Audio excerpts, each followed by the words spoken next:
عارف يوم وفاتك إيه اللي هيحصل؟ تعال أقولك.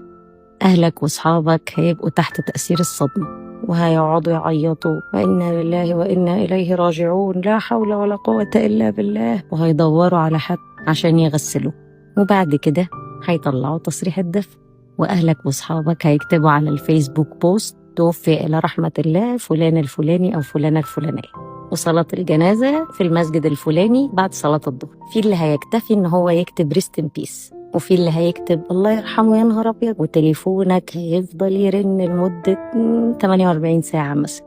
الكل بيعزي اللي هيرد على التليفون. هيطلعوا بيك على مدافن العيلة، هيفتحوها، هيقلعوا الجزم وينزلوا يوصلوك، والشيخ هيقعد يدعي دعوتين ويقول لنا عبرتين، وهيقفلوا عليه وهنسيبك ونمشي. في ناس هتيجي العزا وهي منهارة، وفي ناس تانية هتيجي متشيكة وجاية تعمل الواجب، وفي ناس تانية جاية تقابل ناس من أهلها ما شافتها